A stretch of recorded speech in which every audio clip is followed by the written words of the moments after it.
Hi, everybody. My name is Brian Guebert. I'm the Executive Director of Saskatoon Minor Football, and this is our first response to our Ask Us segment. So, we're going to provide a bunch of answers today regarding recruiting. Our first question is: we're from a small town, and our son plays six-man football. How does he get exposure needed to be recruited at the next level? Six-man, nine-man, 12-man football are all good quality games. Certainly, it's a little bit more difficult for coaches to maybe get out and scout those games in rural areas and things like that. But the number one way to get the exposure is to go to camps, whether that be within our own academy, through Football Saskatchewan's U18 process, or summer camps. Both the Hilltops and Huskies put on some great summer camps, and there's great ways to just get that exposure to the coaches. And then the other thing is developing your own highlight film. We kind of covered some basics of what's in a highlight film in our last email, but being able to showcase your athleticism, your football skills, and your desire and hustle through video is certainly a good way to get exposure. And then don't be afraid to contact those coaches. That's certainly something that goes a long way when you express interest in particular programs and start a dialogue with those coaches. Next question. What are the recruiting camps, i.e., fall or spring, and do you need to be invited or are they open camps? Typically, camps in the summer are open. Certainly, all of our programs are open to anybody. And then the Football Saskatchewan U18 has an open tryout, and then they pare down to have selections following their first open tryouts. So, I know that some of the U Sport teams are starting to invite players to attend particular camps or junior days or things like that. That's something that's really popped up in the last year or so. They cannot provide these camps for free by the rules that govern their organizations. And then again, there's similar stuff in the United States in terms of showcase days for athletes and things like that. Again, those are user pay type experiences. And again, anytime you're asked to pay for something, just make sure that you understand what the value is that you're getting. How much time on the field, how many kids are attending there, how many reps are you going to get to showcase your abilities.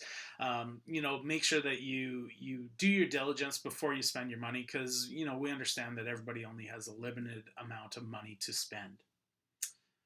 Is there one website that summarizes all the various camp dates? Not necessarily. Certainly, footballsaskatchewan.ca is a great resource to understand the entire provincial team program.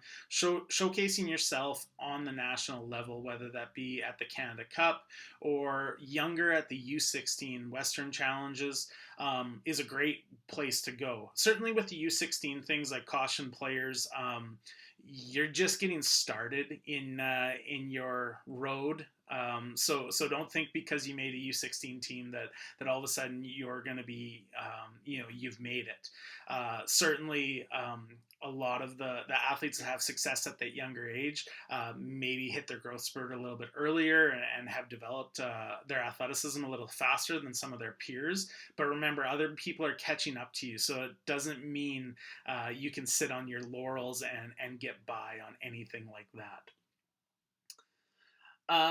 If you're going into grade 11 this year, make sure that you're doing what you can given the situation that we're in right now, to do your best. If this is your senior season coming up, train, work hard. We at SMF are certainly looking at providing some programming options next spring for grade 12 students so that they can further showcase their skills. Recruiting is usually something that happens really early, following the Canada Cup in July. Usually a lot of people really get heavy on the recruiting trail, and some people make commitments before even their grade 12 fall season has started. Certainly remember that recruiting is your choice. Choose a school, a program that fits you best. And do your research. Look at teams' depth charts. Find out what positions have openings, what don't, what kind of systems do the coaches play, what programs are offered in their schools. Academics is something that's also really, really important.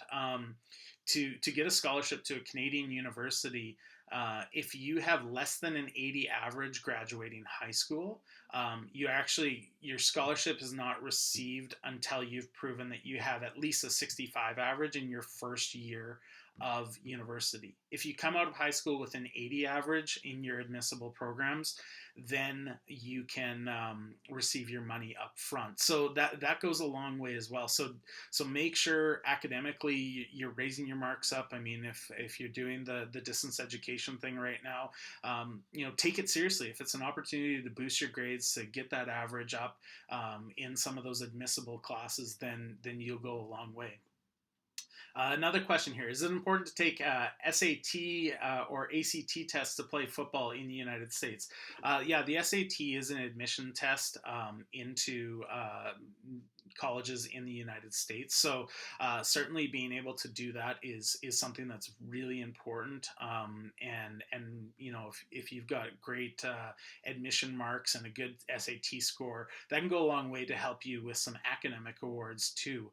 School down in the States as an international student is quite a bit more expensive, and again, they're limited on the amount of scholarships that they have in each program down there. Certainly a lot more. And another thing to note when comparing the United States with Canada is a full scholarship to an NCAA Division I school covers your room, your board, your books, your tuition.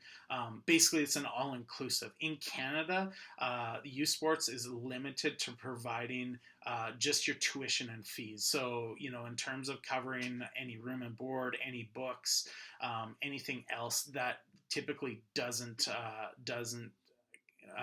covered by U Sports scholarship program. So when you hear full scholarship to U Sports, it's a lot different than an NCAA Division I full scholarship that is really all inclusive. Is there a minimum age that programs can contact you? No, I don't think there's any rules out there that say you have to be of a certain age to be contacted, but certainly,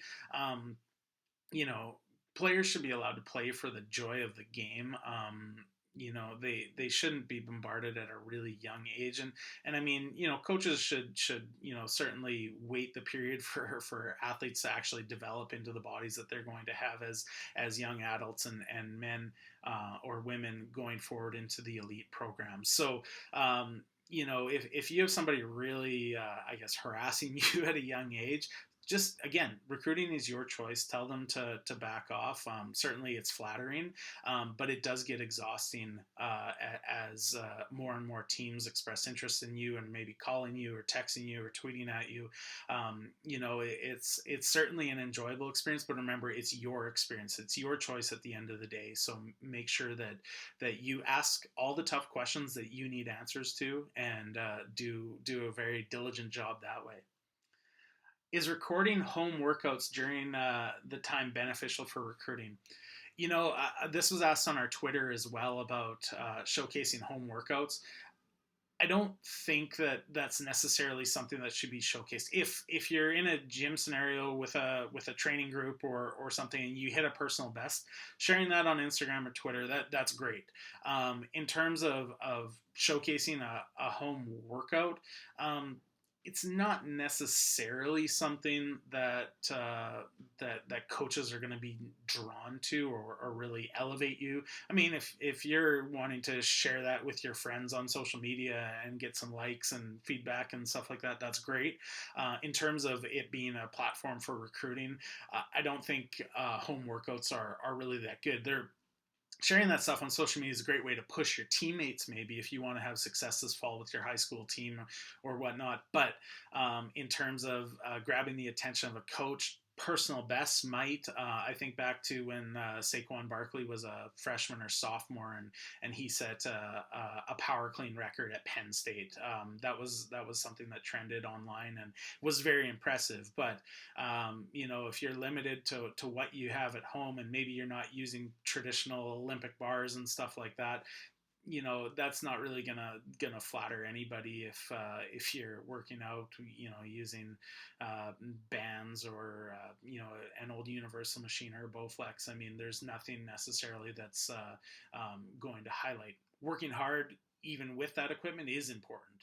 So your work ethic is important, but again, that's something that's internal. It doesn't necessarily need to be shared externally for that. Certainly we can revisit this recruiting thing. This was a great first Ask Us segment. We ask you to send your next set of questions regarding training. Joel Lipinski from Ignite Athletics is going to do our next video reply to your questions. So again, send any questions you have to ask us